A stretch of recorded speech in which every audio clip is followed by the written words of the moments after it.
আসসালামু আলাইকুম। মিসাইল কূটনীতি নিয়ে আমরা এখন খুব বেশি শুনতেছি, আর এটা নিয়ে একটা এডিটোরিয়াল আর কি দেখলাম। তো ওই এডিটোরিয়াল থেকে মেনলি লাইনগুলো এখানে লেখা।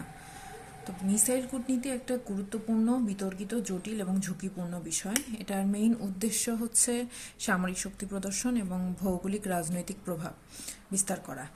আর উদাহরণ হিসেবে মানে যে প্রেক্ষাপট থেকে আমরা এটার কথাগুলো আসলে বেশি শুনতেছি, সেটার পেছনের কারণ হচ্ছে পাকিস্তানে চীনের মিসাইল স্থাপন। এখন চীনের যে লক্ষ্য সেটা হচ্ছে পাকিস্তানের মাধ্যমে দক্ষিণ এশিয়ায় নিজের সামরিক এবং কৌশলগত যে উপস্থিতি সেটাকে শক্তিশালী করা, যেটা আবার ভারতের জন্য উদ্বেগের বিষয়। আরেকটা কজ সেটা হচ্ছে ফিলিপিন্সের উত্তরাঞ্চলে ইউএসের মিসাইল মোতায়েন।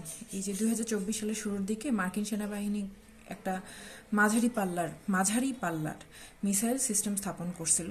তো প্রথম দিকে এরা বলছিল যে বার্ষিক যৌথ সামরিক যে মহড়ার অংশ হিসেবে এটা নেওয়া হয়েছে, পরবর্তীতে স্থায়ীভাবে রেখে দেওয়ার সিদ্ধান্ত নেওয়া হয়। ওদের যে এই ডিসিশন, এটাকে চীন ভালোভাবে নেয় নাই। ওরা বলে যে এটা দক্ষিণ এশিয়ার জন্য একটা হুমকি হিসেবে এটা সেট করা হয়েছে আর কি।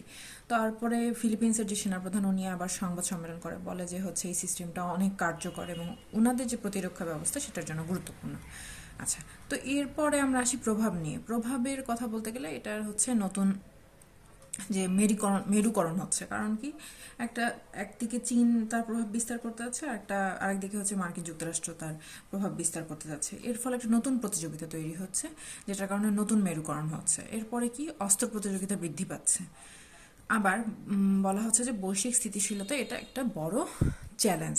চ্যালেঞ্জের কারণটা কি, এই যে একদিকে চীন পাকিস্তান জোট, অন্যদিকে মার্কিন যুক্তরাষ্ট্র যে ফিলিপিন্স জোট, সেটাই বিশ্ব রাজনীতিতে একটা বিভাজন তৈরি করতেছে। আর এই বিভাজনই এই যে একটা সহযোগিতার পরিবেশ সেটাকে কিন্তু নষ্ট করে দিচ্ছে, আর নতুন সংঘাতের ঝুঁকি তখন তৈরি হচ্ছে। তাহলে এটা সমাধানের ক্ষেত্রে প্রথমেই যেটা সংলাপ কার কার মধ্যে, চীন, যুক্তরাষ্ট্র এবং আশেপাশের যে দেশগুলো, যেমন ফিলিপিন্স এখানে কোঅপারেট করতেছে, পাকিস্তান কোঅপারেট করতেছে, সবার মধ্যে একটা সংলাপের ব্যবস্থা করতে হবে। এরপরে আর এই ক্ষেত্রে জাতিসংঘ এবং অন্যান্য যে আন্তর্জাতিক সংস্থা আছে, ওনারা কিন্তু একটা প্ল্যাটফর্ম তৈরি করতে পারে যাতে আলোচনার মাধ্যমে এটা সমাধান করা যায়।